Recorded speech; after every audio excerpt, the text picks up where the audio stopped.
Hi అండి, welcome to Bhagyamma foods. బాగున్నారండి? ఈరోజు మనం ఎంతో రుచికరమైన వేడి వేడి మిర్చి బజ్జీ ఇంట్లోనే ఎలా తయారు చేయాలో చూపిస్తానండి. సో మిర్చి బజ్జీ చూస్తేనే ఎమ్మీగా ఉన్నాయి కదండి. సో ఫస్ట్గా మిర్చిలు ఈ విధంగా తీసుకొని వాటిని గింజలు తీసి పక్కన పెట్టామండి. తర్వాత మిక్సీలో ధనియాలు తీసుకున్నామండి, దాంట్లో సాల్ట్ కూడా వేసాము. సాల్ట్ అదేవిధంగా చింతపండు ఇవన్నీ వేసుకొని మిక్సీ పట్టేసాము. సరే, మిక్సీ పట్టిన తర్వాత ఆ మిక్సీ పట్టిన వాటర్ కొంచెం గిన్నెలో పోసామండి. పోసి దీంట్లో శనగపిండి వేసుకొని ఈ విధంగా మనకి మిర్చి తగ్గట్టు క్వాంటిటీ తగ్గట్టు మనం కలుపుకున్నామండి.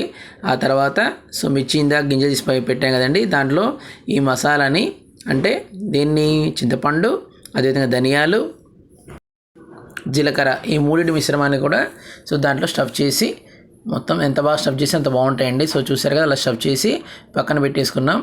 వీటితోనే మిర్చి అనేది టేస్ట్ ఉంటుందండి. బయట మనం తినే మిర్చిలో ఇవన్నీ కూడా వాళ్ళు స్టఫ్ చేయకపోవడం వల్ల మనకు అంత ఎఫెక్ట్గా అనిపించవు.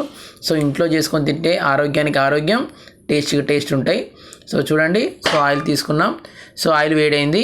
ఇప్పుడు దీంట్లో మిర్చి బజ్జీని ఈ విధంగా వేసామండి.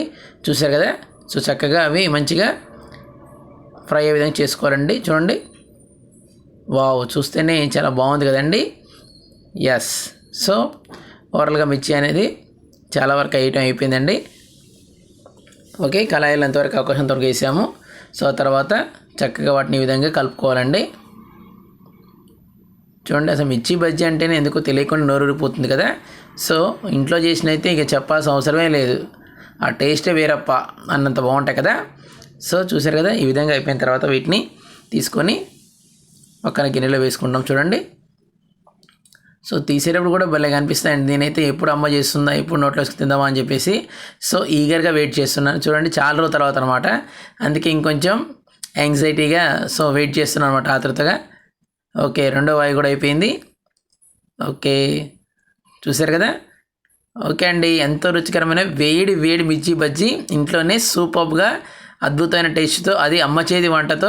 భాగ్యమ్మ ఫుడ్స్ అంటేనే మన చేతి అమ్మ వంట కదండి. ఆ విధంగా కంప్లీట్ అయిపోయింది. దీన్ని ఈ ప్లేట్లో సర్వ్ చేసుకున్నాం. అంతే అండి, దీంట్లో ఆనియన్స్ నిమ్మకాయలు వేసుకొని తింటే నా సామిరంగా ఆహా అనుకుంటూ తినాల్సిందే. వీడియో నచ్చింది కదా, అయితే లైక్ చేయండి, షేర్ చేయండి, సబ్స్క్రైబ్ చేయండి. Thank you.